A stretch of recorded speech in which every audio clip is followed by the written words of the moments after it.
मंत्रिमूलम्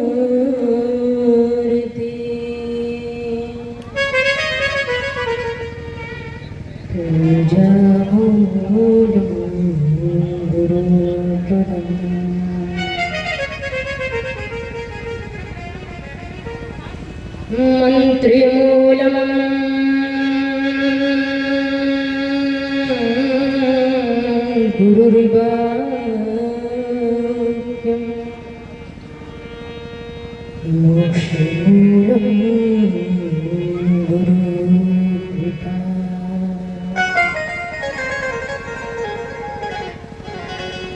नमो ब्रह्मन् देवाय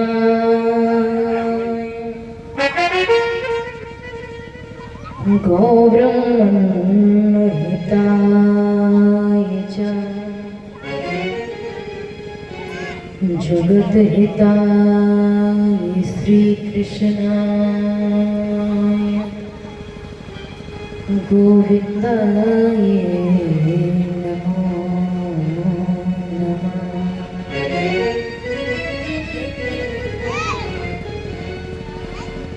छवि अमित कमला कोटि सम नवनील अंबर धारिणी शशिवदन कंज विलोचनी सिर चंद्रिका मृदुहासी।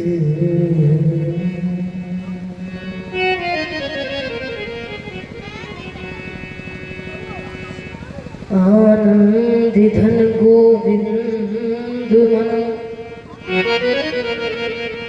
मंदिर अनन्य निवासी घनश्याम धन हित चातुकी घनश्याम धन हित मोहिनी।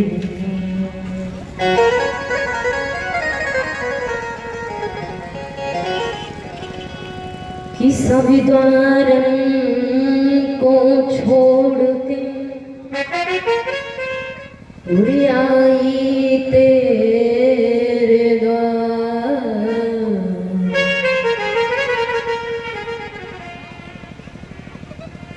श्री हनुमान कृपा करो सुमोरी और निहार।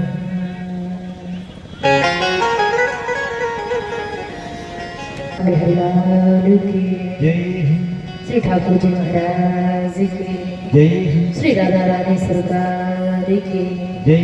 श्री व्यास जी महाराज की जय। श्री सुखदेव जी महाराज की जय।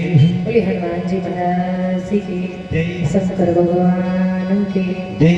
राघवेंद्र सरकार की जय। अयोध्यानाथ की जय। जगत जननी मात की जय। संत समाज की भक्त समाज की विप्र समाज की बस्ती नागर की पहुंच ही गए। और मन से अधिक तीव्र तो कुछ है ही नहीं संसार। कर्मणा मनसा वाचा कर्मणा तीन जो उपाय है। पहला है मन अर्थात हमारा हृदय, हमारे भीतर की जो भावना हमें अभिभूत करती है वो हमारा मन है। तो पहला मन से भगवान की आराधना करें। दूसरा है वाचा अर्थात वाणी, हम जो बोलते हैं उसे हम वाणी कहते हैं। हम जो बात करते हैं उसे वाणी कहा जाता है। तो हम वाणी से कहते हैं ना राम राम। सिर्फ राम राम कहने से जो 108 की माला होती है ना वो पूर्ण हो जाती है। विचार करो, हम 1 मिनट में राम राम, 1 मिनट भी नहीं लगता महाराज, सिर्फ राम राम कहते। तो ये हमारी वाणी है। वाणी के माध्यम से हम भगवान का भजन कर सकते हैं। कर्म क्या कहता है बात समझना। अभी ये वो कर्म की बात नहीं हो रही है, भगवान को प्राप्त करने वाले कर्म की बात हो रही है। जब हम भगवान की पूजा करते हैं, आरती करते हैं, हमारे हाथ में जो आरती होती है ना वो हमारा कर्म होता है। हम लोग कहते हैं महाराज माला तो इतनी बड़ी बड़ी ली है, पता नहीं भजन करते भी होंगे कि नहीं करते। लेकिन जो हाथ में जो माला है, जो माला चल रही है ना वो उनका कर्म है। भगवान के पास जाने के लिए, भगवान को प्राप्त करने के लिए हमारे पास 3 उपाय हैं। तो विचार करना, एक बात के लिए 3 लोग सहमत नहीं होंगे कभी। हो सकते क्या? एक तो कहीं जाएगा ही जाएगा। घर में जितने सदस्य होते हैं भले सब एक जैसे हो जाए, लेकिन एक तो अलग हो गई पूरे परिवार में। चाहे फिर वो लड़ाकू निकल जाए, चाहे वो पढ़ाकू निकल जाए, चाहे वो डाकू ही निकल जाए, या फिर अच्छे स्वभाव का निकले, लेकिन एक विलन होता है। तो तीनों हमारे पास है और हम तीनों प्रकार के माध्यम से भगवान को प्राप्त कर सकते हैं। ये कथा है। कहा कैसे संभव है? विचार करना, जब हम कुछ बोलते हैं तो सबसे पहले सोचते हैं। जब हम कुछ बोलना चाहते हैं ना तो सोचते हैं कि ये बात ठीक भी है कि नहीं। तो सबसे पहले बात कहाँ आती है? मन में। इंसान चोरी करने जाता है, वो पहले सोचता है कि रात में जाएंगे कि दिन में जाएंगे, सबको कमरे में बंद करेंगे कि ताला तोड़ेंगे कि खुला होगा, ऐसे विचार करता है। तो सबसे पहले मन में उसके भाव आते हैं, तब जाकर वो वाणी के माध्यम से कि चलो भाई ये काम ठीक है, हम जाना चाहते हैं, तो वो अपने का साथ ही करेगा। और छोटी मोटी चोरी होगी तो वो अकेला कर लेगा। कर्म करेगा, या तो दरवाजा तोड़ना होगा, ताला तोड़ना होगा, बक्सा उठाना होगा, पेटी उठानी होगी, कुछ ना कुछ तो करना पड़ेगा। तो वो कर्म कर दिया उसने। उसी प्रकार कथा में बैठकर तीनों प्रकार से भगवान को प्राप्त कर सकते हैं। तो सबसे पहले हम जब भजन करते हैं तो सोचते हैं भगवान का माधुर्यपूर्ण भजन चल रहा हो तो हम बड़े भाव से सोचते हैं हाँ ऐसा ही होगा। वृंदावन वाली की कथा चल रही हो तो हम क्या कहेंगे? हाँ हम गए थे, हमने भी ऐसा देखा था। बिल्कुल सही बात है। तो थोड़े थोड़े हमारे भीतर वो भाव आने लगते हैं, हमारा मन शुद्ध हो गया, तब जाकर हम भगवान की कथा करते हैं। तो हम मुख से बोलते हैं और कथा में बैठकर कर्म क्या करना है? या तो जाप करिए या फिर आप ताली बजाइए। ये हमारा कथा में बैठकर कर्म होगा। कर्म तो ये भी होता है महाराज कि हम वहां से पैदल चलकर आ रहे हैं, तो ये भी हमारा कर्म हो गया। श्री राम जय राम जय जय राम।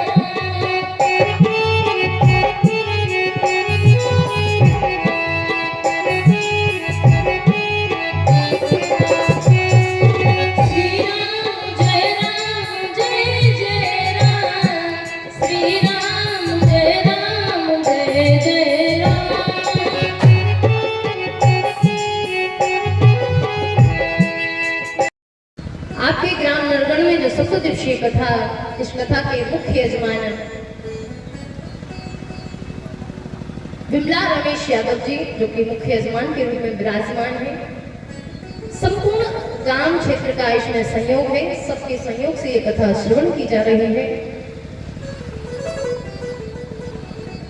क्योंकि विचार करना, संसार में कोई ऐसा नहीं है, चाहे वो व्यास हो चाहे वो यजमान हो, संसार में कोई भी ये नहीं कह सकता कि हाँ मैं ये कथा कर रहा हूं या हाँ हम ये कथा करवा रहे हैं। करने वाला वो है, कराने वाला वो है। हम और आप तो केवल मात्र निमित्त बने हैं। हम और आप केवल निमित्त हैं। हमें मार्ग प्रशस्त करा है ठाकुर जी ने, लेकिन हमको आता कुछ नहीं। महाराज वर्णन आया कि एक जन्म के नहीं अनेक जन्मों के। विचार करो, एक ही जन्म तो बड़ी मुश्किल से मिलता है। 84 लाख योनियां हैं, उनमें भी हमें एक बार मनुष्य का जन्म मिलता है। और अगर उस जन्म में भी हम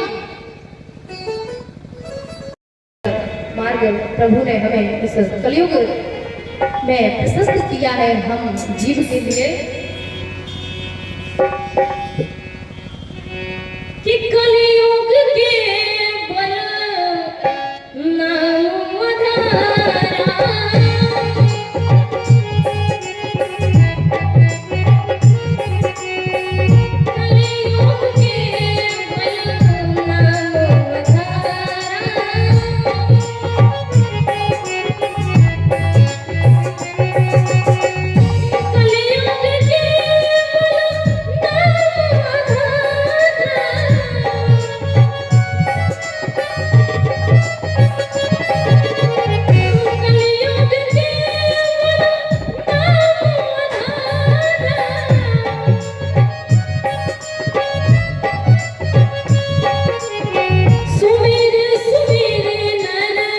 तेरा ही पारा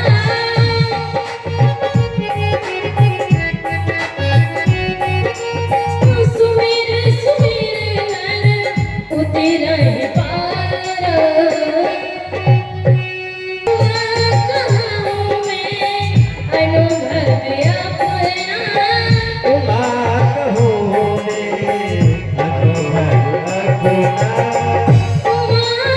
अनुभव अपना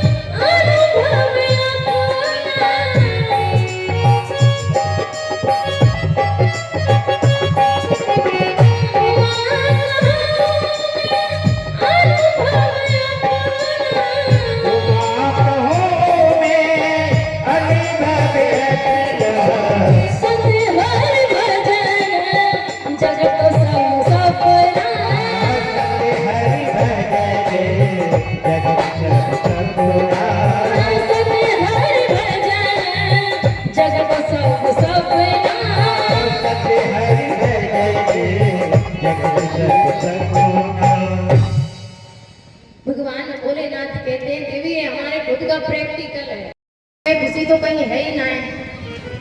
तुलसीदास जी बोले हमारे पास आओ हम बताएं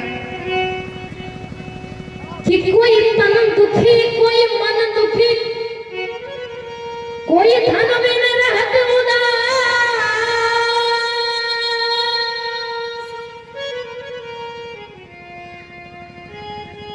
कोई तन से दुखी धन से दुखी मन से दुखी सब प्रकार से दुख ही दुख है।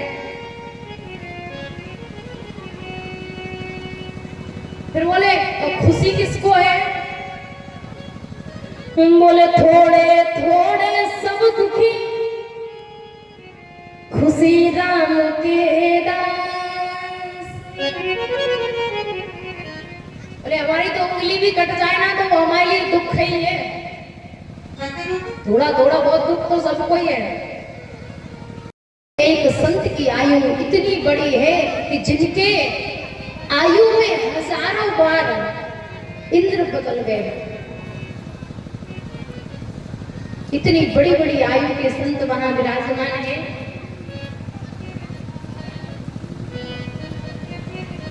उन सभी ऋषियों को एक भाषा में सोनकादिक ऋषि कहा गया है।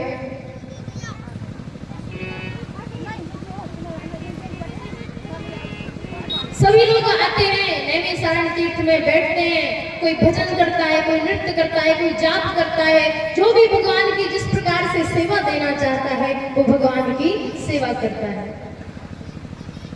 एक दिन इसी प्रकार बैठे हुए थे सब लोग,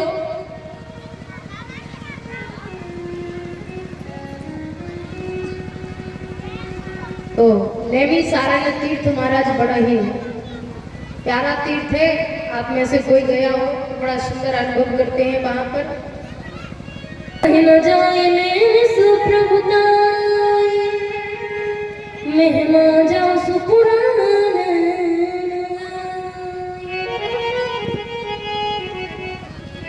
ऐसी महिमा महाराज वेदों और पुराणों में नैमिषारण्य तीर्थ के बारे में वर्णित है। आज उसी तीर्थ में 88,000 संत जन विराजमान हैं जो सोनकादिक ऋषियों के रूप में विराजित हैं। सामने से 14 वर्ष के संत श्री सूत जी महाराज चले आ रहे हैं। ये सूत जी कौन है महाराज? जिनको देख करके सारे संत खड़े हो गए। तो अनंत विभूषित संत श्री रोमहर्षण के पुत्र उग्र श्रवा जिन्हें सूत जी की उपाधि मिली है, आज वही सूत जी नैमिषारण्य तीर्थ में जैसे ही प्रवेश करते हैं सारे संत समाज सारे संत खड़े हो जाते हैं और खड़े होकर के सूत जी को प्रणाम करते हैं। विचार करना, जिनकी आयु में हजारों बार इंद्र बदल गए ऐसे संत, और जो 14 वर्ष के हैं केवल, ऐसे सूत जी महाराज सब खड़े हो गए। सूत जी ने कहा महाराज हमको तो बड़ी शर्म लग रही है, हम इतनी छोटी आयु के हैं, आप इतने बड़े बड़े आयु के हैं, योग्य हैं, और आप हमारे सामने खड़े होकर के प्रणाम कर रहे हैं, हमको तो बड़ी लज्जा आती है। और एक हमारी पीढ़ी है, दादा चाहे 10 घंटा तक खड़े रहे लेकिन बेटा उठो हुए बालों नहीं, अच्छा तुम नीचे बैठ जाओ तो ये कहता बंद चले जाओ। ये हमारी पीढ़ी है। लेकिन वहां उनको देखकर उल्टा बड़े बड़े संत जिनकी आयु बहुत बड़ी वो खड़े होकर सम्मान कर रहे हैं। जैसे कोई आता है हमसे राम राम करता है तो हम उठ करके कहते हैं राम राम, आप आइए बैठिए।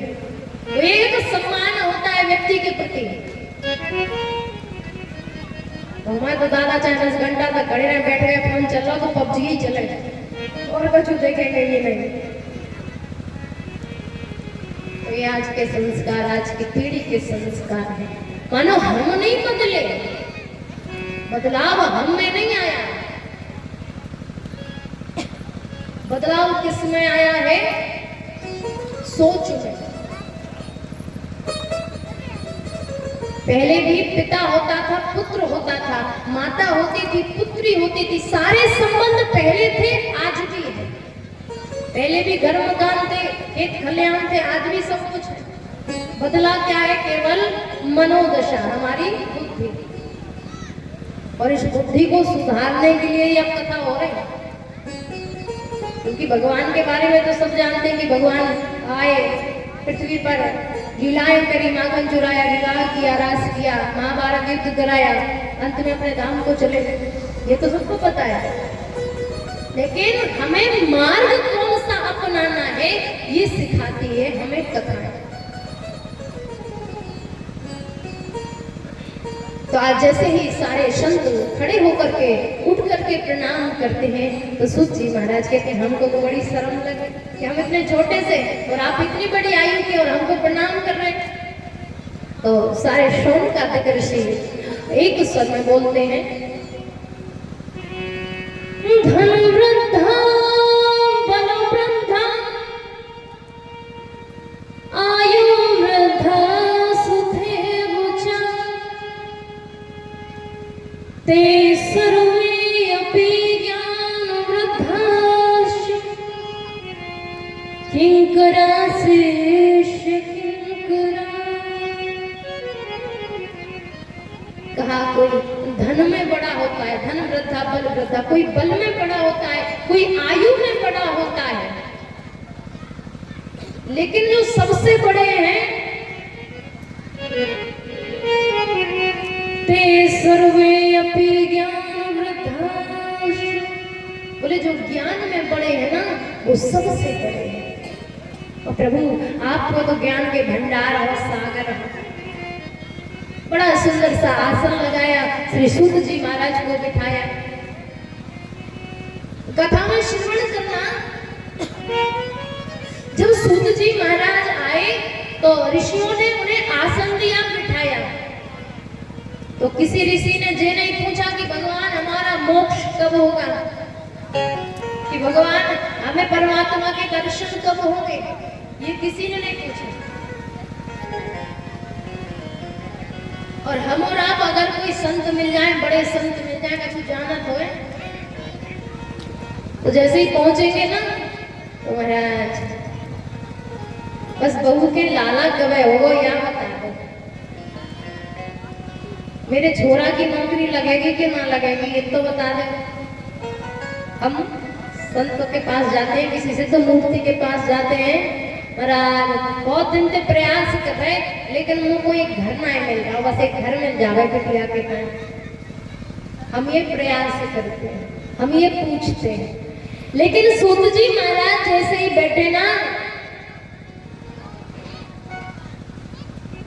तो शौनकादिक ऋषियों ने कहा, कृष्ण प्राप्ति कर्म शाश्वत साधन तदुदाधुना। हमको वो साधन बता दो महाराज कि हमें कृष्ण की प्राप्ति हो जाए, परमात्मा की प्राप्ति हो जाए, वो साधन बता दो। ये कौन पूछ रहा है? सूत जी महाराज शौनकादिक ऋषियों से कि भगवान की प्राप्ति कैसे हो, हमें वो मार्ग बता दो। तो आज सत्संग प्रारंभ हो गया और विचार करना सत्संग कब मिलता है? जब हमारी संगत अच्छी हो। संगत सत्संग की तरफ होगी तभी तो सत्संग मिलेगा। वो सत्संग ठेका की तरफ रहेगी तो थोड़ी सत्संग आना है, बताओ। संसार में मार्ग तो बहुत सारे हैं, लेकिन निर्णय सिर्फ तुम्हारा नहीं। तुम्हें कहां जाना है ये तुम्हारे ऊपर है। तो कहा महाराज किस प्रकार से हमें परमात्मा की प्राप्ति हो वो हमें मार्ग बताइए। तो जिस प्रकार बुद्ध भगवान भोलेनाथ से मैया पार्वती जी कथा पूछती हैं, आज उसी प्रकार से शौनकादिक ऋषि सूत जी महाराज से कथा पूछते हुए कहते हैं कि हमें आप कृष्ण प्राप्ति कैसे हो ये वर्णन करिए। तो आज जो सूत जी महाराज कथा श्रवण करा रहे हैं और शौनकादिक ऋषि जो कथा श्रवण करेंगे, महाराज विचार करना, कथा पूछी नहीं होती तो कथा आती है। कौन सी कथा पूछ रहे हैं कि कथा जो सकल लोक हितकारी, वे संसार के कल्याण के लिए कथा पूछ रहे हैं। क्योंकि इस संसार में हम और आप बैठे हैं ना,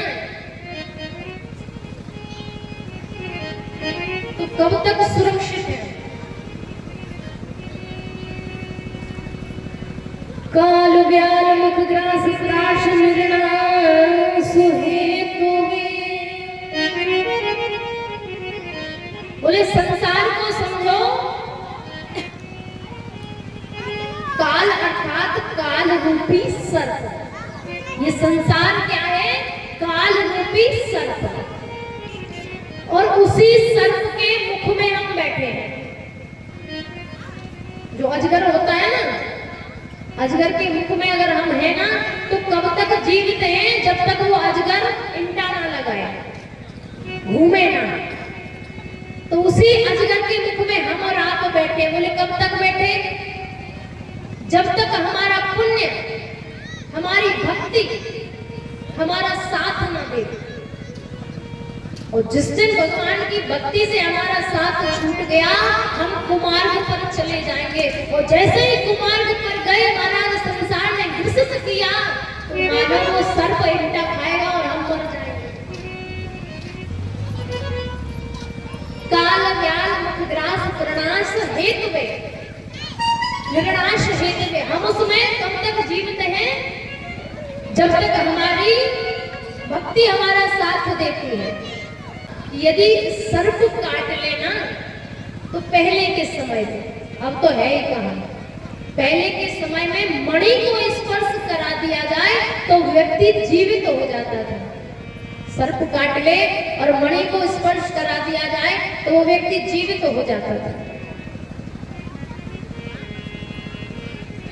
लेकिन बोले अगर संसार रूपी सर्प अगर डस ले तो कौन सी मणि बचाएगी? संसार रूपी सर्प का मतलब क्या है महाराज?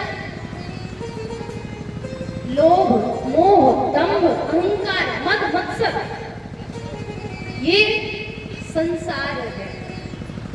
बोले अगर इसने ग्रसित कर लिया, सर्प ने डस लिया, तो यहाँ कौन सी मणि बचाएगी? गोस्वामी तुलसीदास जी महाराज लिखते हैं,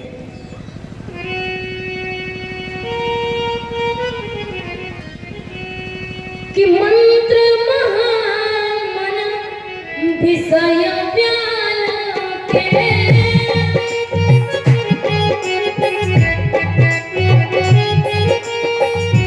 मंत्र महामन विषय व्याल के,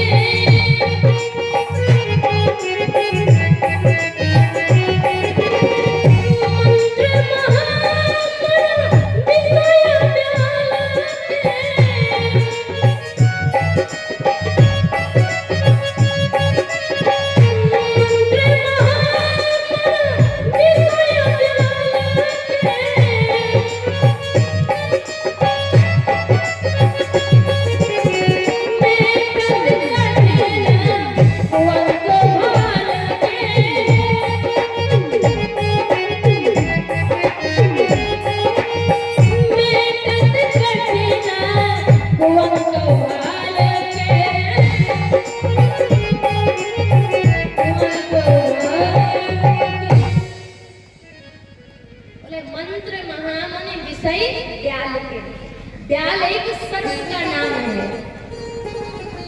सर्प की भी महाराज बहुत योनियां हैं, हजारों की तादाद में सर्पों की भी योनियां हैं महाराज। तो उसी में एक ब्याल नाम का सर्प रहता है, ब्याल नाम का सर्प होता है। तो उसका वर्णन गोस्वामी तुलसीदास जी ने कहा है कि मंत्र महामुनि विषय ब्याल के, ब्याल सर्प यदि डस लेना तो मंत्र रूपी मणि कौन सी है? मैं कठिन कुंक भाल के वो मणि केवल एक है, बोले कौन सी? केवल राम, केवल कृष्ण। अगर संसार ग्रसित करता है तो केवल राम नाम रूपी मणि है जो हमें पुनः जीवित कर सकती है।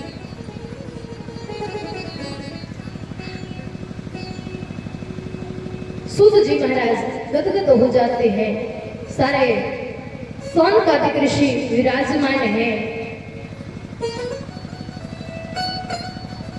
बोले आज ऐसी कथा श्रवण कर रहे हैं जिस कथा को लेने के लिए एक बार देवता भी पृथ्वी पर आ गए। बोले ऐसी कथा पूछ रहे हैं ना, ऐसी कथा श्रवण कर रहे हैं ना कि स्वयं देवता आ गए। ये कोई पोथी या पुस्तक नहीं है, श्रीमद् भागवत जो कथा आप श्रवण करते हैं ये कोई पोथी या पुस्तक नहीं है।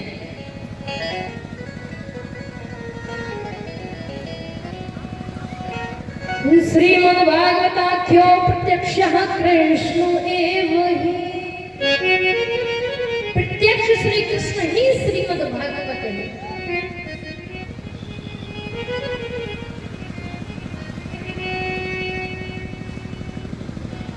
तो जब कथा को लेने देवता आए, बोले ये कथा हमको भी सुननी है, हमें भी ले जानी है कथा, और हम तो महाराज यहाँ फ्री में बैठे। जब देवता आए कहा हमको भी ये कथा चाहिए,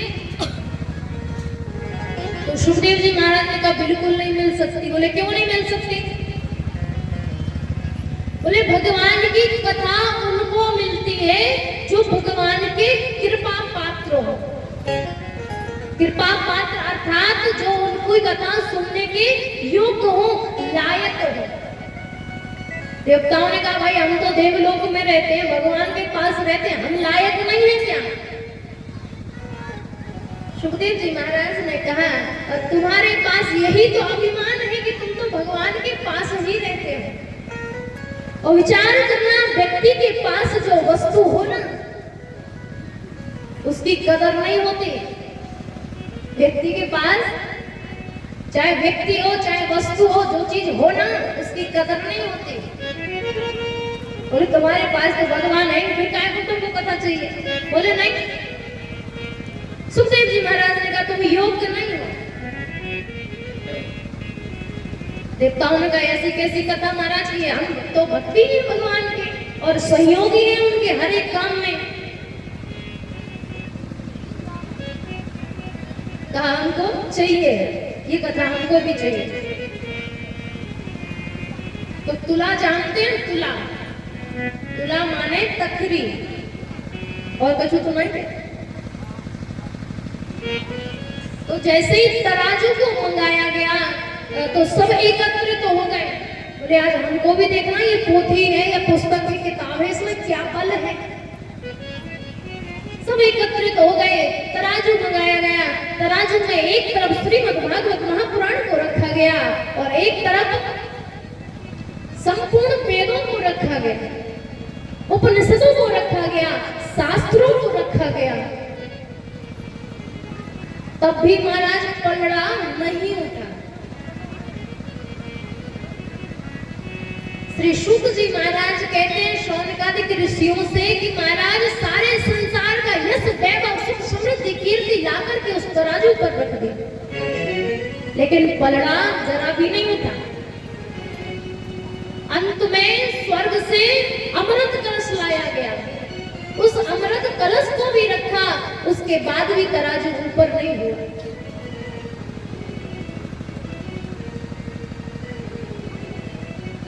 लघुन्यानि जातानि गौरवेण इदं महत्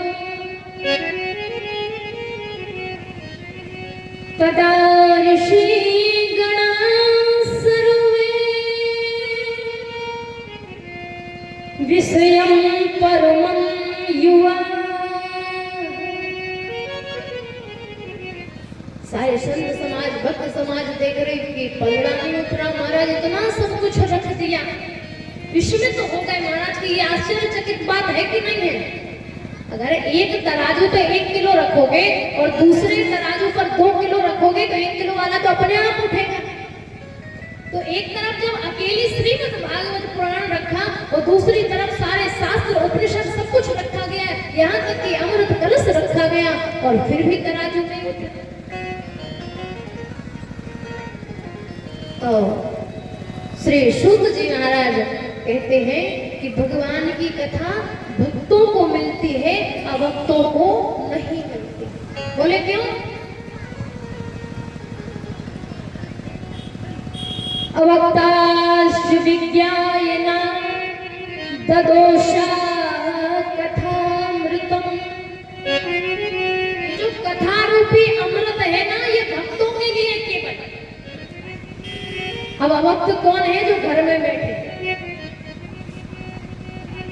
जो घर में बैठे वो अभक्त हैं, जो पंडाल में बैठे वो भक्त हैं। अब कई लोग बड़ी पूजा करते होंगे ना, वो भगवान को मानते होंगे, वो सुन रहे होंगे तो वो कहेंगे भाई हम तो भगवान की पूजा करते हैं, हम कहाँ से अभक्त हो गए, हम तो भगवान जी का नाम जप करते हैं, जल चढ़ावे जावे रोज, हम कहाँ से भक्त हो गए।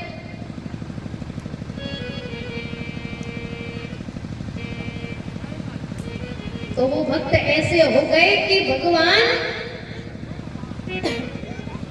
वो भक्त जो है जिन्हें हम अभक्त की श्रेणी में रखते हैं, वो चाहते हैं कि हम कथा में जावे। वो सोच रहे कि आज ये काम से फ्री हो जाए फिर कल से कथा सुनेंगे। तो उस काम में जो आपकी रुचि पड़ रही है, मन लग रहा है, ये मन कौन लगा रहा? भगवान। आप आना तो चाहते हैं लेकिन भगवान कहता है तुम अभक्त हो, तुम यहाँ आने के लायक नहीं। कछु तो 2-3 बज रहे पत्तन पे बैठे होंगे, है कि ताश पत्ता है कि अरे ऐसे तो बहुत कथाएं सुनी, का सुनना कथा को। तुम्हारा वो चाहते हैं आना, लेकिन भगवान उन्हें बुलाना नहीं चाहते कि तुम वहां से यहाँ तक चलकर आओ और कथा सुनो। अमृत कथा है, सुन ली तो अमर हो जाओ। गोस्वामी तुलसीदास जी महाराज इशारा करते हैं कि जिन कर मना इन्हा सन नहीं राता,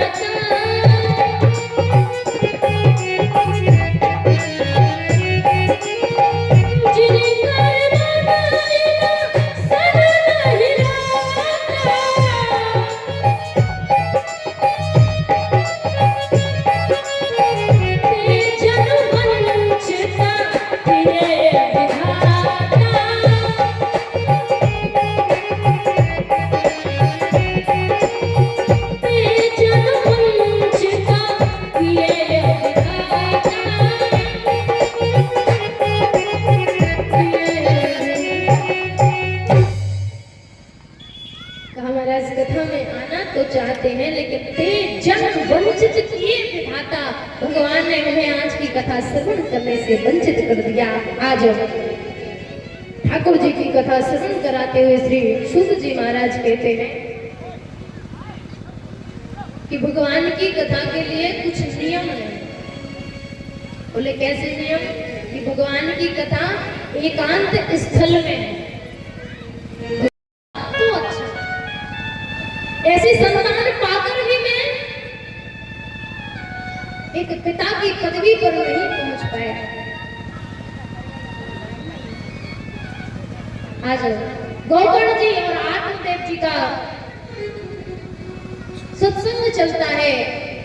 रात्रि के समय में आत्मदेव जी महाराज अपने घर का त्याग करके चले जाते हैं। कहीं बोतलें, कहीं मांस के टुकड़े, आज उस ब्राह्मण के घर को नर्क का ढेरा बना दिया उस धुंधकारी ने।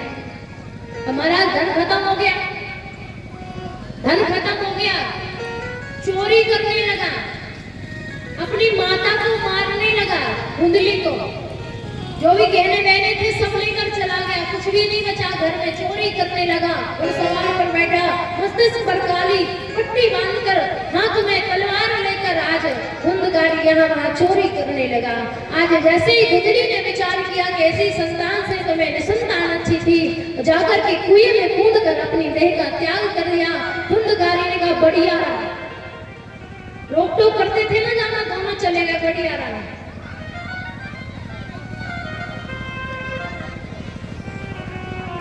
ऐसी संतान है आज की, जो हम ये न्यूज़पेपरों में सुनते हैं ना, झूठ नहीं है।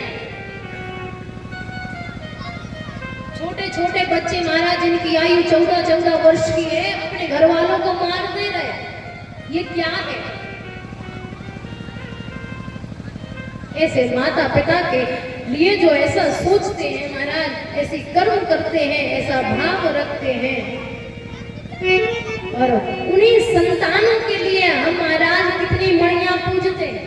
बताइए तनिक मैया, जिनके 2-4 साल हो गए हो और संतान नहीं हो, उनने अस्पेर के देवता पूजे मारे, पूजे के नहीं पूजे? जय माता माता, जय महादेव है, माता पटल और बेई बच्चा जिनको पालो पोसो सब करो महाराज, और अंत में जहां तुमने नाम कर दी, जहां आपने नाम कर दी ना कि भाई अब सब तुम्हारा है, वैसे ही वापस। जब तक नाम नहीं है तब तक रोटी में घी लग के मिलेगा, जब नाम कर देगा महाराज पता है ना मिलेगी भी कि ना मिलेगी। ऐसी संतान है, ऐसी सोच रखने वाले हैं, धन्य है।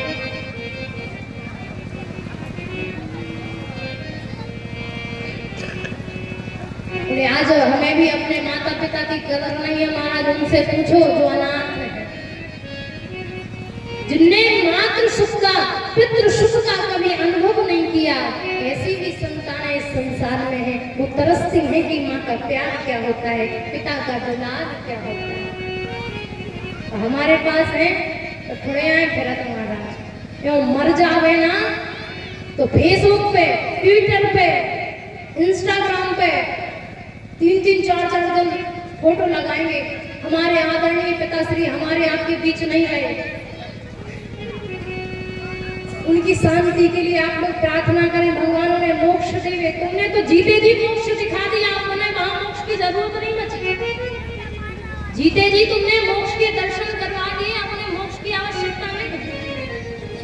लेकिन महाराज दिखावा ऐसे करेंगे, हमारे आदरणीय पिताश्री वो फादर्स डे हो, मदर्स डे हो तो महाराज ऐसी संतानें हैं। बड़ा सुंदर भाव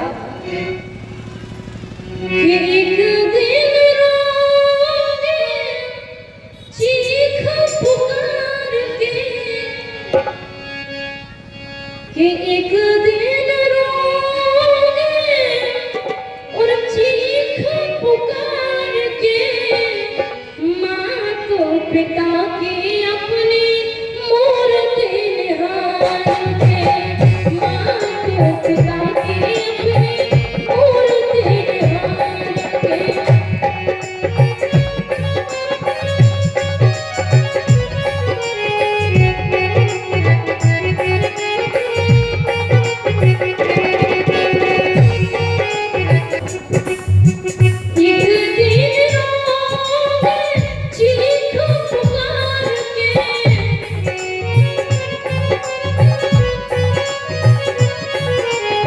माँ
मनाने को।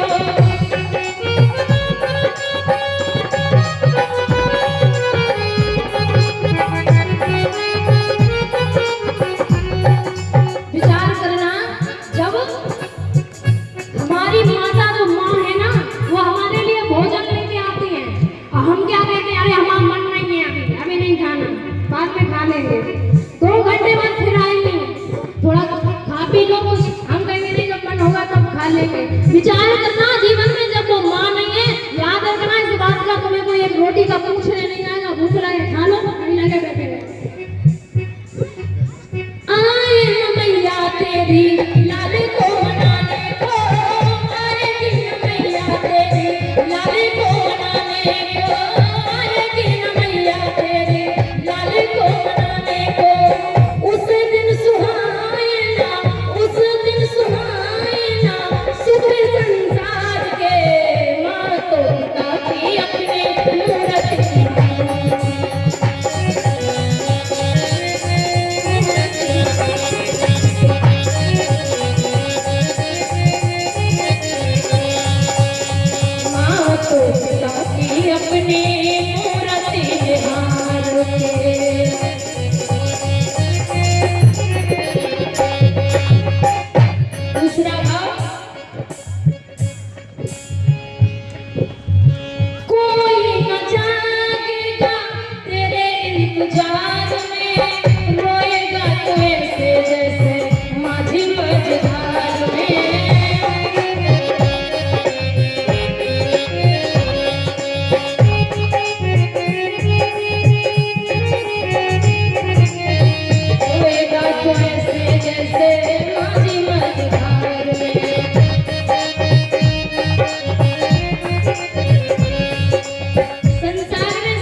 देखा होगा कभी कभी धूप में दो बालक खेलते हैं, एक अपना है एक पड़ोस वाले का है, तो हम अपने बालक को बुलाएंगे, कह जाओ बहुत धूप है काले पड़ जाओगे, तो दूसरे वाले की चिंता नहीं है, अर्थात मैं और मोरा, मैं और मैं।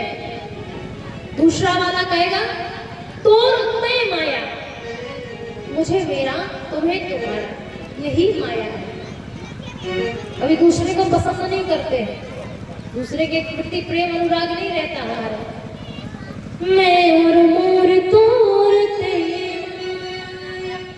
यही माया है, मेरा मेरा है, तेरा तेरा है। सुखदेव जी ने कहा कि देखो संसार माया का वो है सिंधु, तो संसार में गए तो समुद्र में जब आप डुबकी लगाओगे ना तो पानी से गीले तो होगे, ऐसा तो है नहीं कि नदी में नहाओ और सूखे निकल आओ। तो कहा प्रभु यदि उस संसार में हम गए ना तो जिस प्रकार बरसात की बूंद गिरती है कि भूमि परत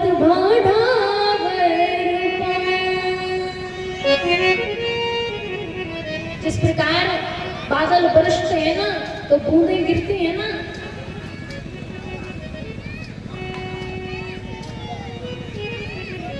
तो पृथ्वी उसी प्रकार समेट लेती है जिस प्रकार जीवात्मा को भगवान की माया आकर्षित करती है। जिम जीव माया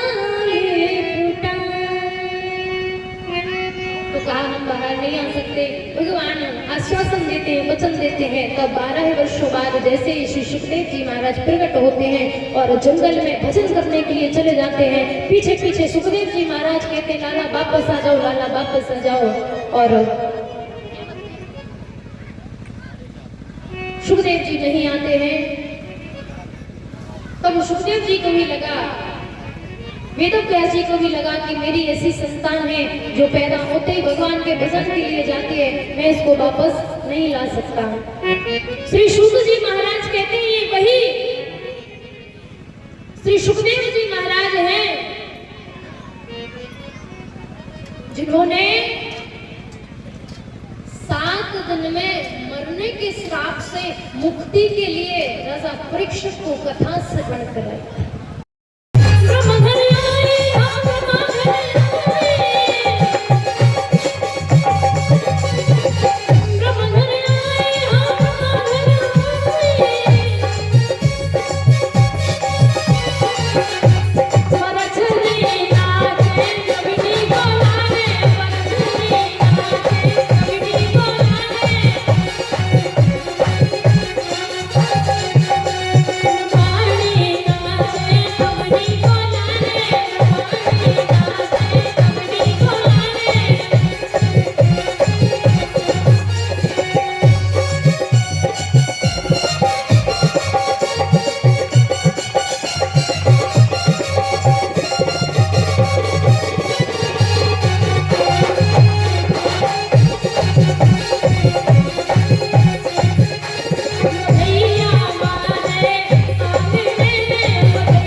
परीक्षित का मंगल में जब जन्म हुआ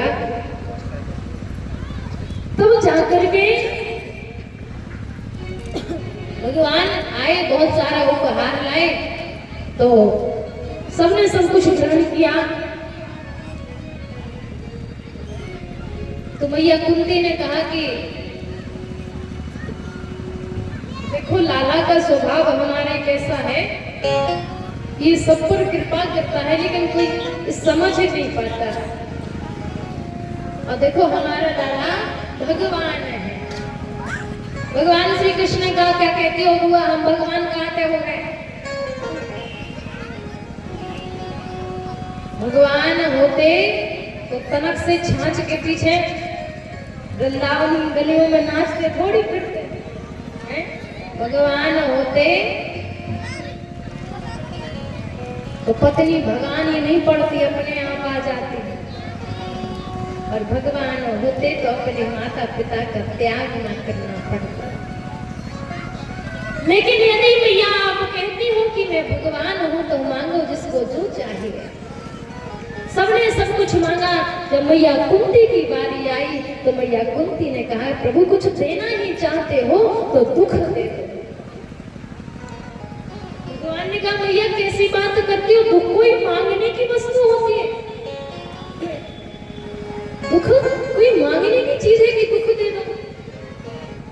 विचार करना मैया कुंती के जीवन पर।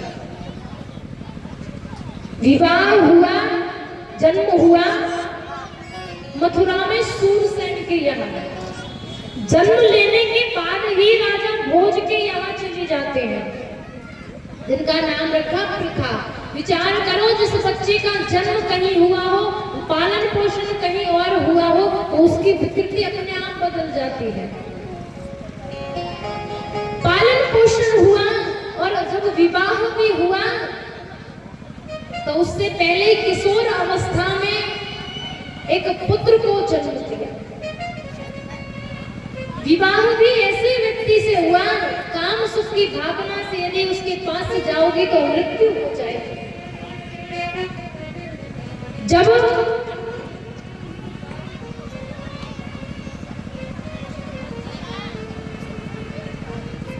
पति की मृत्यु हो गई, उसके बाद भी माता कुंती ने 5 पुत्रों का लालन पालन किया।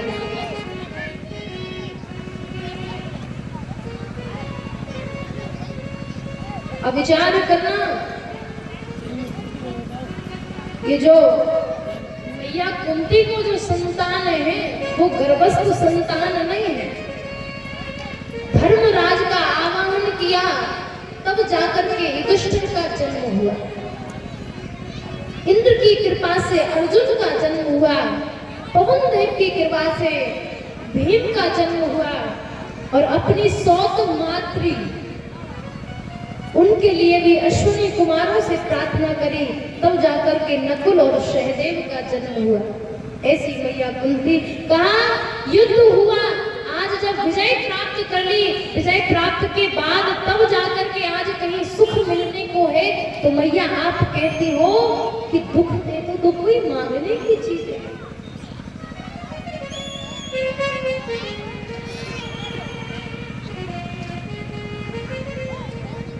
मैया कुंती हाथ जोड़कर कहती है, प्रभु कि सुख के माथे सिल पड़े जो हरि हृदय से जाए। सुख के माथे सिल पड़े जो हरि हृदय से जाए। बोले ऐसे सुख का क्या करें? ऐसे सुख का क्या करें जहां भगवान नहीं हो? प्रभु मुझे तो वही दुख दे दो। बोले कौन सा? बलिहारी बात दुख की जो पल पल नाम जपाए। क्योंकि व्यक्ति जब कष्ट में होता है तभी भगवान को याद करता है। जब सुख होवे, प्रसन्नता होवे, तब तो भगवान याद भी नहीं आवे। भगवान कब याद आते हैं? जब कष्ट पड़ता है। तो कहा प्रभु आप तो हमें वही दुख दे दो। विपदों ने विपदा, संपदों ने संपदा। विपत्ति विपत्ति नहीं होती, संपत्ति संपत्ति नहीं होती। यदि आप गोविंद को भूल गए महाराज, यदि आप कृष्ण को भूल गए, तो मानो आपकी सबसे बड़ी संपत्ति लुट गई। गोस्वामी तुलसीदास जी महाराज रामचरितमानस में इशारा करते हैं कि कहे हनुमंत विपत प्रभु सोई।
तत्पश्चात मैया द्रौपदी के साथ पांचों पांडव राजा परीक्षित को बहुत प्रकार से समझाते हैं, सीख देते हैं और भगवान के धाम को जाते हैं। कुछ क्षण नरक के दर्शन करने के बाद साशरीर युधिष्ठिर जी भगवान के धाम पहुंचते हैं। अंत में सबके दर्शन होते हैं। आइए आज की कथा का पुष्प विराम यहीं समर्पित करते हैं। कल राजा परीक्षित को श्राप लगेगा और भगवान की भक्तमाल स्वरूप कथा